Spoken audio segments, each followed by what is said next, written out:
మానవుడు చావు పుట్టుకలు లేని మరి పరిశుద్ధమైనటువంటి ఈ ఆత్మ ఈ శరీరంలో ఏ రకంగా బంధించబడి పదే పదే జన్మల కారణమవుతూ దుఃఖిస్తుందో ఒకసారి మీరు స్కానింగ్ చేసి మీ ఎద మీద చేయి పెట్టుకొని ఆలోచించండి. మీరు ఎవరు, చెప్పుతున్నది ఏంది? ఆది మధ్యం అంతం లేనటువంటి ఆత్మస్వరూపులుగా చెప్పడం మరి చేయడం ఒక రాక్షస కృత్యాలు. ధర్మాలను మరిసి కామక్రోధ లోభమోహమద మచ్చరంలో చేత బంధించుకొని పదే పదే జన్మల కారణమవుతూ దుఃఖించడం. మీరు కేవలము సన్యసించడం అని అనుకుంటున్నారు. సన్యసించడం అనేటువంటిది కేవలం మనసుకు సంబంధించినటువంటి. మనసు సన్యాసిస్తున్నంత మాత్రాన మరి స్థూల సూక్ష్మ కారణాలను వీడలేదు. సూక్ష్మము కారణం దాకా మరి మానవుడు ప్రయాణం చేయాలి. కర్మలు అక్కడ దాకా మరి దాగి ఉన్నాయి. మీరు సూక్ష్మం దాకానే ప్రయాణం చేసి కొందరు మాత్రము సూక్ష్మ శరీరంలో ప్రయాణం చేసి నేను అది ఇదని అనుకుంటున్నారు. అక్కడ కూడా మరి ఏమి లేదు. కారణంలో మనస్సు అనే సరోవరంలో మరి అక్కడ లయమైనప్పుడు చావు పుట్టుకలేని గుణాతీతమైనటువంటి ఆత్మగా మలచబడుతుంది. అది చచ్చి బ్రతికినప్పుడు మాత్రమే దాని యొక్క స్థితి పొందగలుగుతాడు. దాన్నే కారణ జన్ముడని చెప్పడం జరుగుతుంది. కారణంలో ఉన్నటువంటి వ్యక్తి మళ్ళీ ఈ సమసమాజ హితం కోసం ప్రజలను అంధకారం తొలగించడం కోసము కారణ జన్ముడుగా ఈ లోకంకి వచ్చి ఈ లోకంలో ఉన్నటువంటి ప్రజలకు సత్యాన్ని బోధ చేసి వారందరినీ పాలించి లాలించి అంధకారాన్ని తొలగించడం కోసమే మరి కారణ జన్ముడు ఈ లోకంకి రావడం జరుగుతుంది. అంతవరదాకా మీరు ఈ చావు పుట్టుకల బంధనాల నుంచి విడిపించుకునే ప్రసక్తి లేదు. కేవలం మీరు వేసుకొని మిమ్మల్ని మీరు మోసగించుకుంటూ ఈ సమాజంలో మంత్రతంత్ర యంత్ర రిద్ధి సిద్ధులతో ఆటలాడుతున్నారు.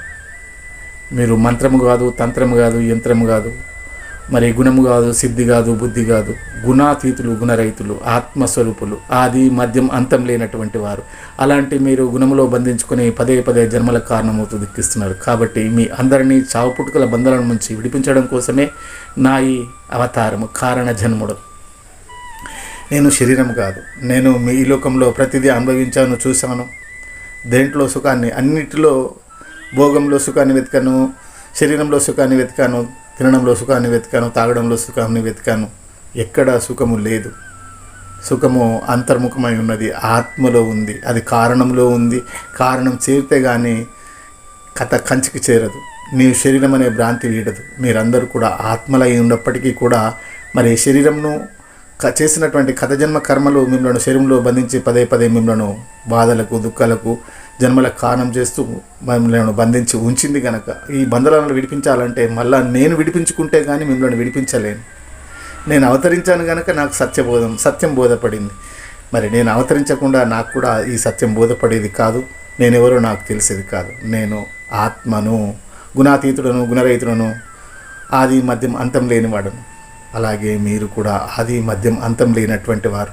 ఈ ప్రపంచంలో బతకడం కోసం ఎందరో గురువులు ఎన్నో రకాలుగా విద్యను అభ్యసించి ఆ విద్యను ఆయా వ్యక్తులకు మరి సిద్ధులని, బుద్ధులని, మంత్రాలని, తంత్రాలని, యంత్రాలని వారిని బంధించి పదే పదే జన్మలకు కారణమవుతూ వీరిని కారణం చేస్తూ మరి దుఃఖాలకు, బాధలకు, భయాలకు, మరి రాగద్వేషాలతో రగిలిపోతున్నారు.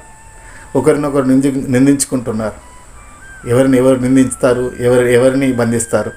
మీరు బంధించుకున్నది మీరే, నిందించుకున్నది మీరే. కాబట్టి మీ అందరినీ బంధనాల నుంచి విడిపించడం కోసమే నేను అవతరించాను గనక నా మాటలను మీరు ఆలకించడం ద్వారా, నా వైపు చూడడం ద్వారా మీలో ఉన్నటువంటి కామ, క్రోధ, లోభ, మోహమద మచ్చరాలన్నీ కడిగివేయబడి నా పాలనలో మీ అందరూ కూడా పరిశుద్ధ ఆత్మలై అజ్ఞానం వీడి మరి నాలోనే మీరందరూ లయమైపోతారని మనసా వాచా కర్మన మీ బిడ్డగా మీ అందరికీ చేతులెత్తి నమస్కరిస్తూ జై గురుదేవ్.